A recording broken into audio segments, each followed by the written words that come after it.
Pariah by August Strindberg.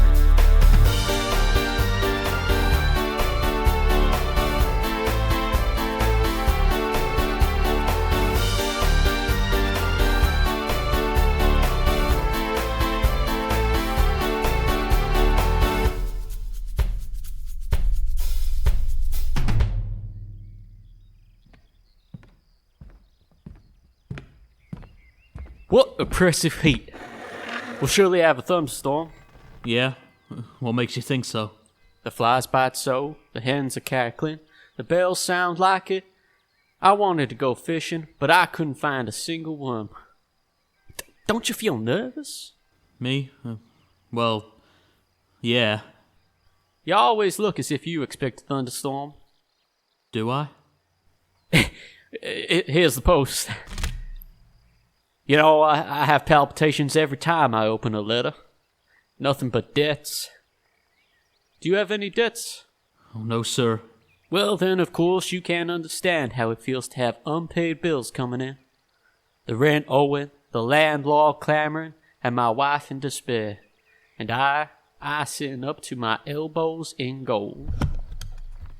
Here is over $500,000 worth of gold that I've dug up in 2 weeks. This bracelet alone would bring in the money I need, and with all of it, I should be able to make quite a career for myself. Why do you suppose I don't do this? It must be because you're afraid of being found out. Perhaps that too. But don't you think that a man of my intelligence should be able to manage it so he wouldn't be found out? I always go alone to dig out there in the hills, without witnesses. Would it be so remarkable to put a little something in my pockets? Yeah, but disposing of it is the dangerous part. I should, of course, have the whole thing smelted and cast into bullion. Full weight, of course. Of course. Goes without saying. If I wanted to make counterfeit money, well, it wouldn't be necessary to dig the gold up first. It's remarkable, nevertheless, that if someone were to do what I cannot bring myself to do, I would acquit him. But I would not be able to acquit myself. I could put up a brilliant defense for the thief, prove that this gold is no one's, that it got into the earth before there were any land rights, that it belongs to the first comer, as the owner had never accounted it part of his property. And you would not be able to do that if the thief had stolen through need, but rather the ambition to make a discovery? You mean that I wouldn't be able to acquit him if he had stolen through need? Mm-hmm. No. That is the only instance the law does not forgive. That's simple theft. And you wouldn't forgive that? No, I could hardly forgive what the law does not.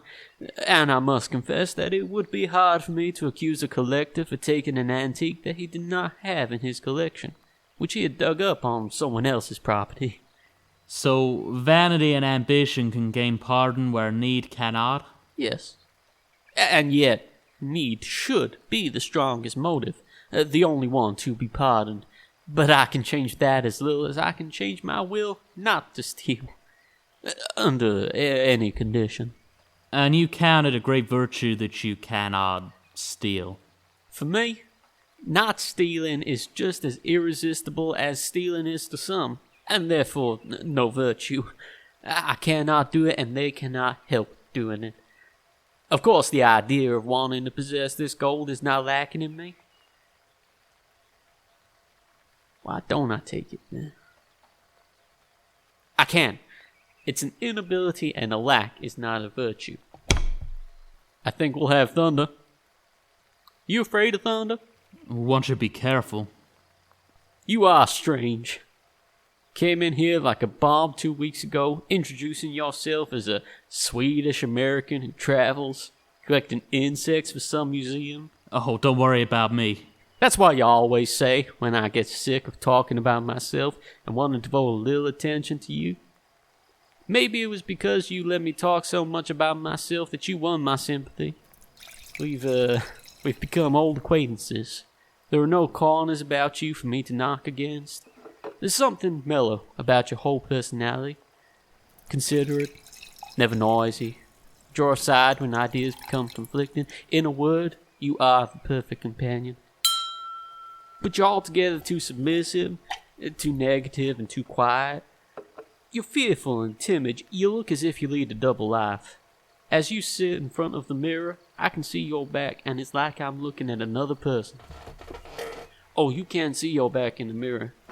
From the front, you look like a frank, fearless man who goes out to meet his fate with an open heart.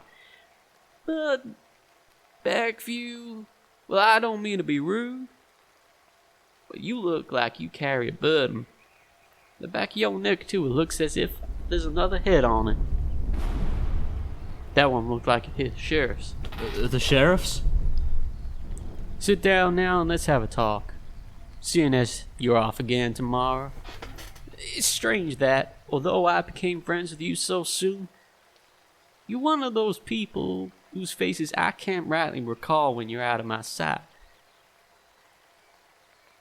I used to have dinner at a restaurant for many years, and there I met a little blonde man with pale, worried eyes. He had an extraordinary ability for getting about in a crowded room without shoving or being shoved. Standing at the door, he could reach a slice of bread 2 meters away. He always looked happy to be with people.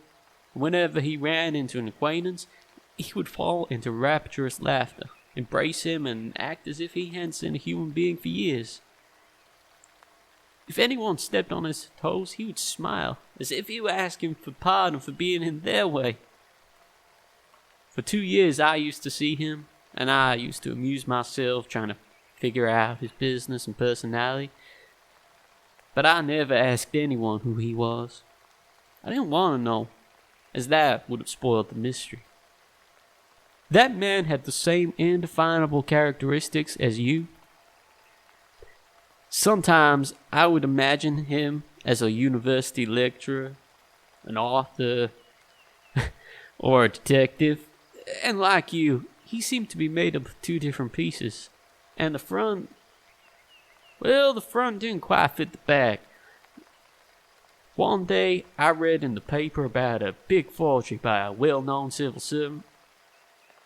After that, I found out that my indefinable acquaintance had been a friend of the forger's brother, and that his name was Strindberg. And then I was informed that he was a police reporter for a big newspaper. How could I find a connection between the forgery, the police, and this man's appearance? I don't know. But when I asked someone if Strindberg had been convicted, he didn't know. Well, was he ever convicted? Nah, he hadn't been convicted. Did you get to know him afterwards? No, I didn't want to. Sit still. Why can't you sit quietly? Why do you have such a liberal attitude towards people's conduct? You a Christian?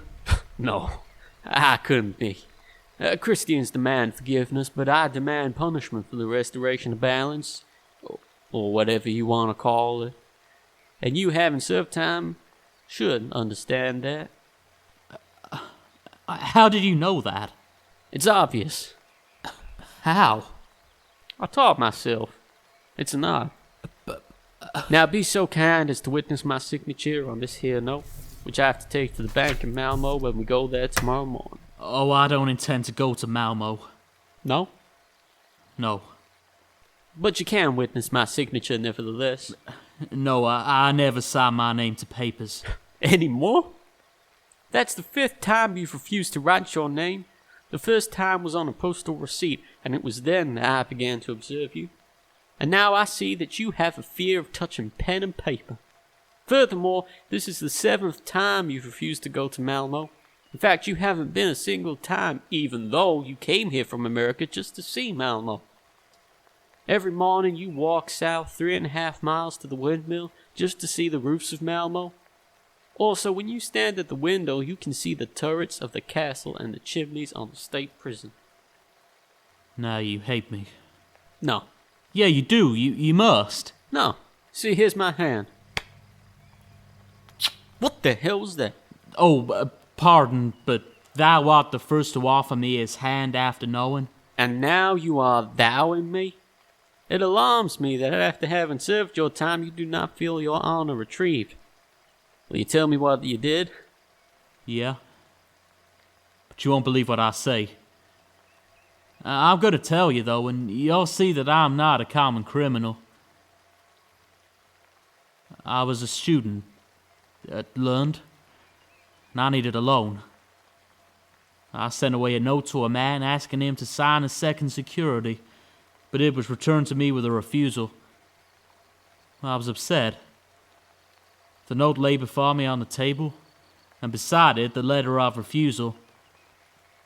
I looked hopelessly over the fatal lines which contained my sentence, when my glance rested gradually on the signature, which, had it been in the right place, would have made my future. The signature was in a strange handwriting. You know how, when you sat around just thinking, you could scribble a whole page full of meaningless words? Well, I had the pen in my hand, and before I knew what I was doing, it started to write. Of course, I don't imply that there was anything mystical or spiritualistic behind it, because I don't believe in such things. It was purely a thoughtless, mechanical action. When the letter was scrubbed all over, I had acquired skill enough to reproduce the signature remarkably well. And then I forgot the whole thing. That night I slept deeply, and when I awoke I felt like I had been dreaming. I saw the writing table and the note. I got up and was driven to the table as if I had made the irrevocable decision to write that name on the fateful paper. Could it have been some form of hypnotic suggestion, as it is called? What do you think? To be honest, your story doesn't quite convince me. There are holes in it, but that could just suggest you don't remember all the details. And I have read a few things about criminal inspirations. And as I recall... Never mind. You've had your punishment. You've been man enough to admit your error. We won't discuss it any further. Oh, yes, we will discuss it. We must talk, so that I may have complete consciousness of my unswerving honesty. But you don't have that already? No, sir, I don't. Well, you see, that's what bothers me. That's what bothers me. There are people who are children their whole lives, and they can't control their lawless desires. Whenever the opportunity comes, the criminal is ready. But I cannot understand why you do not feel innocent. As the child is considered irresponsible, the criminal should be considered so too. It's strange. Well, it doesn't matter. I'll regret it later. I killed a man once, and I never had any scruples. Really? Yes. Perhaps you wouldn't like to take a murderer's hand. Oh, what nonsense. Yes, but I have not been punished for it. So much the better for you. How did you get away with it? There were no accusers, no suspicions, and no witnesses. One Christmas, a friend of mine had invited me to stay for a few days just outside of Uppsala. He sent an old, drunken servant to meet me, who fell asleep at the wheel and drove into a ditch. It was not because my life had been in danger, but in a fit of anger I struck a blow to wake him. But the result being that he never woke again. He died on the spot. And you didn't give yourself up? No. The man had no relatives or other connections who were dependent on him. He had lived a long life, and his place could soon be filled by someone who's needed more. While I, on the other hand, was indispensable to the happiness of my parents, my own happiness, and perhaps to science. I was cured of my desire to strike any more blows, and I didn't want to ruin the lives of my parents as well as my own. So that's how you value human life? In that instance, yes. But what about the guild? What about the restoration of balance? I wasn't guilty, as I hadn't committed a crime. I had received and given blows as a boy, and it was only ignorance of the effect of blows on old people that caused his death. Yeah, but it's 2 years hard labor for homicide. Just the same as for forgery. I'm well aware of that. And many a night I have dreamed I was in prison. Is it as terrible as they say it is to be behind bars? Yeah. It's terrible. First they disfigure you by cutting your hair, so that if you did not look like a criminal beforehand, you do afterwards. Then they cut down your rations, so that every day, every hour you feel yourself wasting further away. All life's functions are repressed. You feel yourself groveling, and your soul, which should be bettered and uplifted there, is put on a starvation cure, driven back 1,000 years in time. You are torn from your own environment, moved down out of your class. You have visions of living in the Bronze Age.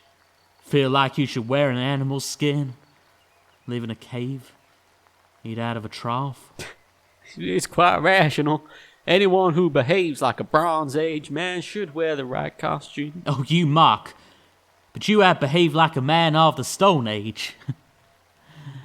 Yet you are allowed to live in the Golden Age.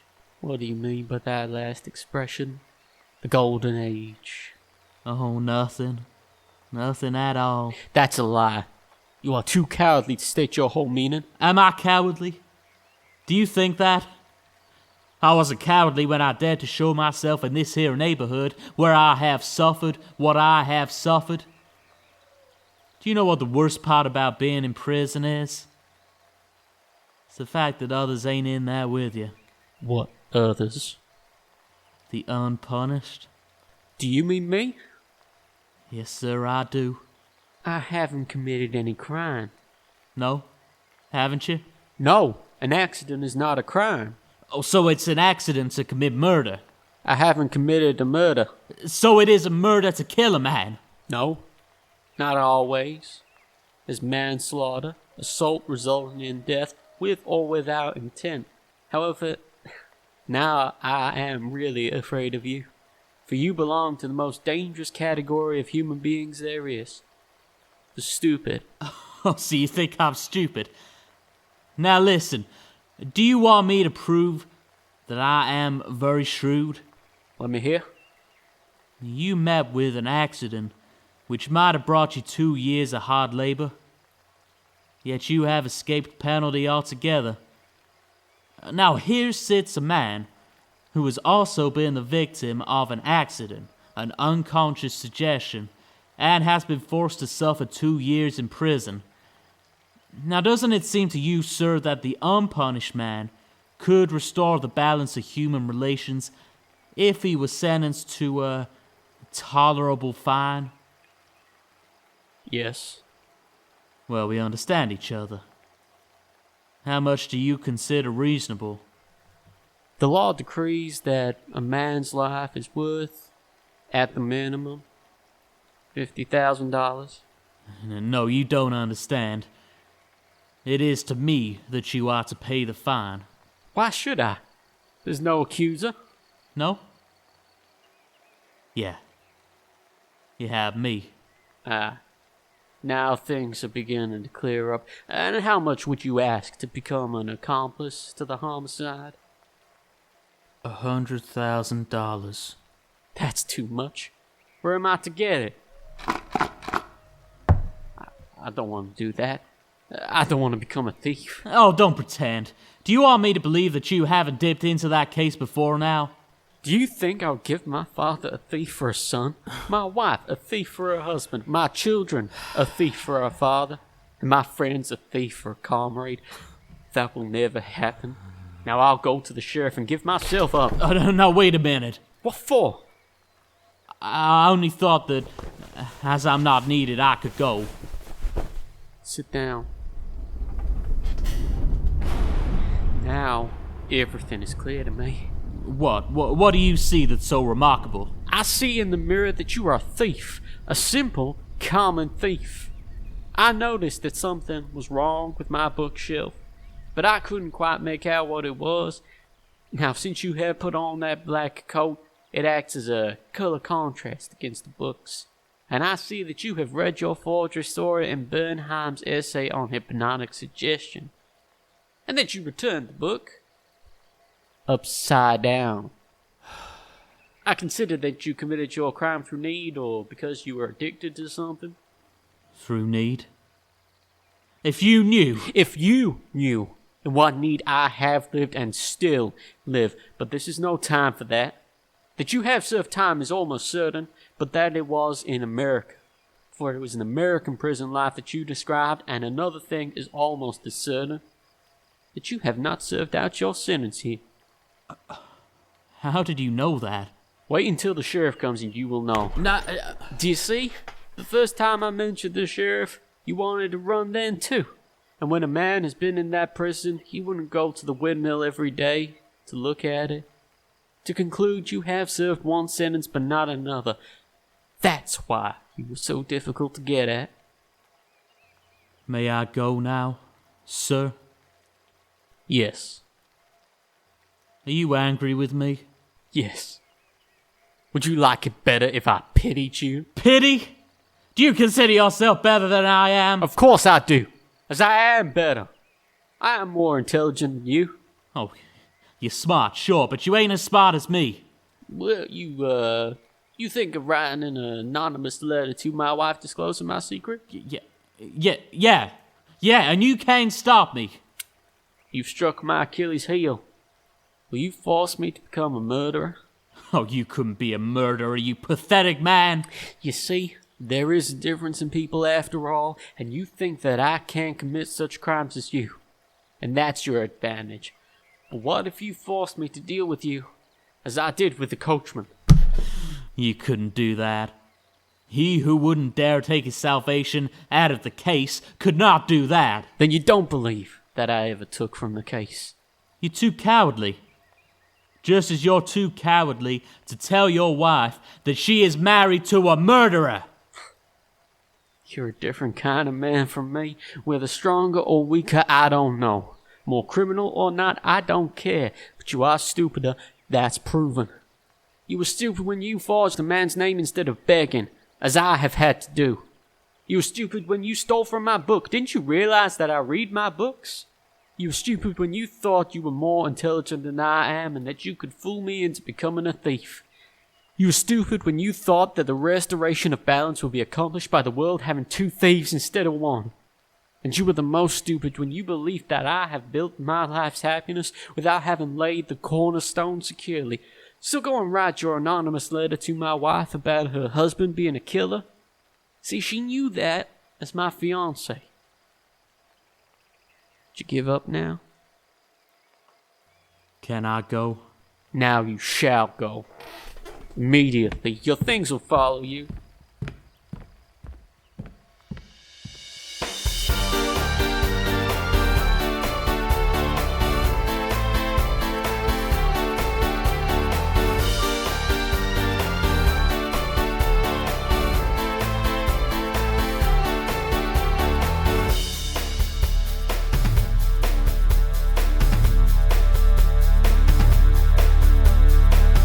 Pariah by August Strindberg was performed by Jacob Roberts and James Peacock as part of Just Shorts, originally produced by Hereafter Productions at Canolfan Ucheldre Centre in July 2019. Music and sound design by James Peacock.